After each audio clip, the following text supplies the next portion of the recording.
क्या आपके साथ भी ऐसा हुआ है कि आपने अपने घरों में टॉप क्वालिटी का अपने ऑफिसेज़ में या घरों में टॉप क्वालिटी का आरसीसीबी लगाया हुआ है, पर आपके आरसीसीबी जल जाते हैं या फिर आपके अप्लायंसेस जैसे टीवी हो गया, पंखे हो गए, ये सारी चीज़ें जल जाती हैं लेकिन आरसीसीबी ट्रिप नहीं होता है। हे गाइस, मैं हूं मोहम्मद सईद और आप देख रहे हैं साइंस फॉर ट्यूब। आज की इस छोटी सी वीडियो में हम इसके डिटेल्स को जानेंगे कि आरसीसीबी के साथ क्या इशू आते हैं जिसकी वजह से वो ट्रिप नहीं होता है और किस तरह से हम इसको सिलेक्शन करते हैं और उसका क्या सलूशन है। हमें आरसीसीबी चेंज कराना चाहिए या उसी का कनेक्शन किस तरह से करना चाहिए कि वो छोटी-छोटी प्रॉब्लम पे भी ट्रिप कर सके। तो आज की वीडियो में सारी डिटेल को जानेंगे। चलिए बिना देरी किए आगे बढ़ते हैं और आपसे गुजारिश है, अगर आप चैनल पे नए हो तो सब्सक्राइब जरूर कीजिए और वीडियो अच्छा लगा तो लाइक कीजिए, नहीं अच्छा लगता है डिसलाइक कीजिए, मगर कुछ ना कुछ जरूर कीजिए। तो सबसे पहले हम इसको 3 पार्ट में समझेंगे कि आरसीसीबी ट्रिप क्यों होती है और उसका सलूशन क्या है, और दूसरी चीज़ें जो आरसीसीबी का वर्किंग होता है वो क्या होता है और क्यों ट्रिप होता है कभी-कभी और कभी-कभी ट्रिप नहीं होता है, उसके कनेक्शंस क्या होते हैं। तो सबसे पहले हमें ये जानना होगा कि आरसीसीबी क्या है और कैसे काम करता है, उसका सरल भाषा में समझने की कोशिश करेंगे। वीडियो स्किप मत कीजिएगा, बहुत आसानी के साथ बताने की कोशिश करूँगा मैं। तो सबसे पहले हमें ये समझना होगा कि आरसीसीबी है क्या और कैसे काम करती है। तो ये ज़्यादातर दुकानदार आपको ये बताएँगे कि भाई थोड़ा-सा भी आपका शॉर्ट सर्किट हुआ या करंट लगा या ओवरलोड हुआ, ये ट्रिप हो जाएगा आरसीसीबी, लेकिन ऐसा नहीं है।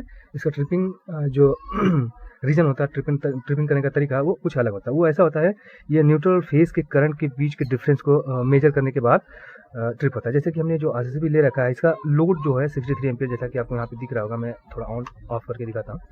देखिए आप 63 एम्पीयर का है ये आरसीसीबी, और इसमें जो लीकेज करंट की ट्रिपिंग टाइम करंट दिया गया है लीकेज के लिए, वो 100 मिली एम्पीयर का है। यानी 100 मिली एम्पीयर करंट अगर लीकेज इसमें सेंस होता है तो ये ट्रिप होता है। काम कैसे करता है, जैसे एक छोटा सा सर्किट बना लेते हैं हम, एसी सर्किट, और यहाँ पे कोई लोड कनेक्ट कर दिया हमें आरसीसीबी, ये आरसीसीबी है, ठीक है।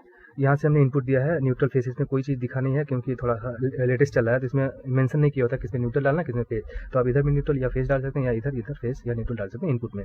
इसका आउटपुट जो जाता है कुछ इस तरह से, मान लीजिए हमने यहाँ पे ये टीवी लगाया हुआ है और इसका ये न्यूट्रल डाला हुआ है, ये फेस, ये आरसीसीबी लगा हुआ है। तो यहाँ से मान लीजिए हमने 5 एम्पीयर करंट दिया, तो इसके थ्रू जाकर के यहाँ आरसीसीबी के दूसरे आउटपुट में 5 एम्पीयर ही शो होगा। तो ऐसे में आरसीसीबी ट्रिप नहीं होगा। ये इसका काम है। ट्रिप कब होगा, जैसे मान लीजिए हमने एक और सर्किट इसी के साथ ज्वाइन कर दिया है, ठीक है।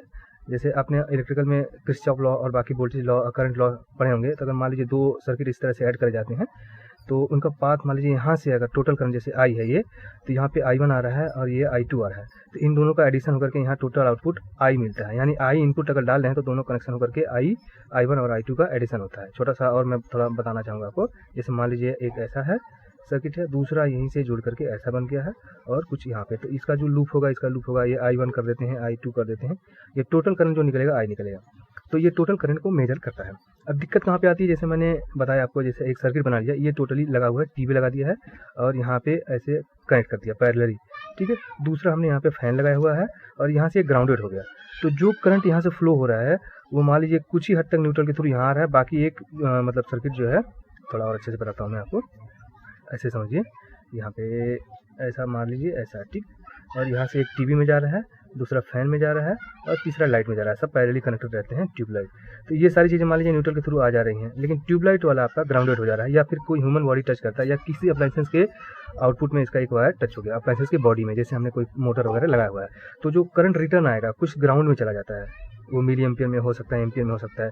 तो अगर जैसे मैंने 100 मिली एम्पियर का हमने यूज करा है ट्रिपिंग वाला, तो 100 मिली एम्पियर से ज़्यादा करंट अगर ग्राउंड में जाता है तो ट्रिप हो जाता है। तो ऐसे में ये जो ट्रिप करता है सिर्फ और सिर्फ शॉक प्रोटेक्शन होता है। आरसीसीबी जो होता है शॉक लगने पे ही ट्रिप होगा, यानी ओवरलोड और शॉर्ट सर्किट से इसका कुछ लेना देना नहीं। ये पहला पार्ट होगा इस वीडियो का। तो जो आपको कहेगा कोई कि ओवरलोड होने पे या शॉर्ट सर्किट होने पे भी ये प्रोटेक्ट करेगा, तो ये गलत है, बिल्कुल गलत है। सिर्फ और सिर्फ शॉक लगने पे शॉक प्रोटेक्शन देता है, जब लीकेज करंट किसी ह्यूमन बॉडी में या किसी चीज़ में लीकेज हो जाता है तब प्रोटेक्शन होता है। तो दूसरा बात आता है इसका सोल्यूशन क्या है। इसका सोल्यूशन ये है कि आप आरसीसीबी के साथ में एमसीबी जरूर कनेक्ट करें, ठीक है। एमसीबी लगाइए, अगर डबल पोल का आपने आरसीसीबी लगाया तो उसके साथ एक डबल पोल का एमसीबी भी लगा सकते हैं, और डबल पोल का लगाना चाहिए जिसमें आपको इनपुट रखना होगा, मतलब आपका मीटर बॉक्स से जो भी आएगा एमसीबी में, जैसे यहाँ पे एमसीबी लगा दिया हमने, तो यहाँ पे मीटर बॉक्स का न्यूट्रल फेज डालते हैं और इसका आउटपुट ला करके आपको यहाँ पे देना होगा। फिर यहाँ से मल्टीपल अलग अलग जो रूम या सेक्टर के एमसीबी उनको साथ कनेक्ट कर दिया जाता है, क्योंकि एमसीबी में ओवरलोड और शॉर्ट सर्किट प्रोटेक्शन होता है, मगर शॉक लगने का प्रोटेक्शन नहीं होता, लीकेज करंट का। ये दोनों मिलकर के काम करेंगे तो अच्छे से काम करते हैं, और शॉर्ट सर्किट, ओवरलोड और शॉक, जिसको बॉडी शॉक बोला है, तीनों के प्रोटेक्शन को देती हैं इसका एक एडवांस वर्जन भी आता है RCBO, उसमें इनबिल्ड होता है, यानी MCB और RCCB दोनों एक ही में बना हुआ होता है, वो लगाते हैं ज़्यादातर लोग। ये मार्केट में ज़्यादा मतलब रन नहीं होता है, क्योंकि इसके बारे में लोग ज़्यादा जानते नहीं हैं। इसका सोल्यूशन तीसरी पार्ट जो आती है, जो मेन पार्ट हमारे मतलब वीडियो का है, कि कभी कभी हमने RCCB और MCB दोनों लगाया हुआ है, ठीक है, बावजूद उसके हमारा ट्रिप नहीं होता है, ओवरलोड, शॉर्ट सर्किट या करंट लगने पे। अगर हमारे करंट लगन में ट्रिप नहीं होता है, हमें करंट लग गया, लीकेज करंट, तो इसका मतलब हमने जो RCCB लगाया है, इसको रेगुलरली जो टेस्ट बटन है, इससे टेस्ट नहीं करते हैं। हमको टेस्ट करते रहना चाहिए हमेशा कि ये काम कर रहा है कि नहीं कर रहा है, और ब्रांडेड क्वालिटी का RCCB यूज करना चाहिए, तो शॉक लगने से प्रोटेक्शन मिलता है। और दूसरी चीज़ जो आती है कि जो हमारा MCB ओवरलोड का प्रोटेक्शन देता है और शॉर्ट सर्किट का, वो भी ट्रिप नहीं हो रहा है, तो उसकी दो वजह होती है। पहला वजह ये हो सकता है दुकानदार ने आपको MCB की जगह आइसोलेटर दे दिया। जो आइसोलेटर क्या चीज़ है, आइसोलेटर एक स्विच होता है, DP स्विच की तरह, ये बिल्कुल MCB की तरह ही दिखेगा, मगर उसको आप मैनुअली आपको ट्रिप करना पड़ता है, वो ऑटोमेटिक ट्रिप नहीं होता है। पहला रीज़न वो होता है। दूसरा रीज़न, लोकल ब्रांड का आपने MCB अगर यूज़ करा है, तो वो शॉर्ट सर्किट या ओवरलोड होने पे मतलब ट्रिप नहीं होता है। तो यही रीज़न है कि कई बार आप RCCB लगाते हैं, तो उसके बावजूद भी आपको शॉक लगता है, या फिर शॉर्ट सर्किट होता है तो भी ट्रिप होता है। तो पहली जो कंक्लूजन निकलती है, आपको हमेशा RCCB के साथ में MCB लगाना चाहिए। तो आपके घर में अगर आप सिर्फ RCCB लगा के छोड़े हैं, 2 पोल का RCCB लगा दिया, इसके आउटपुट से सारी चीज़ों को कनेक्ट कर दिया, तो ऐसा मत कीजिएगा। उसके साथ MCB जरूर लगाइएगा, और ब्रांडेड क्वालिटी का MCB लगाइएगा। और MCB का सिलेक्शन कैसे करते हैं, B टाइप, C टाइप, उसका रेटिंग, उसका क्या ट्रिपिंग टाइम, उसका हमने ऑलरेडी एक वीडियो बनाया हुआ, जिसका लिंक मैं आपको आई बटन और डिस्क्रिप्शन दोनों में दूंगा। तो वीडियो अच्छा लगा तो शेयर कीजिए, चैनल पर नए हो तो सब्सक्राइब कीजिए, और चलिए मिलते हैं अगली वीडियो में, तब तक के लिए धन्यवाद।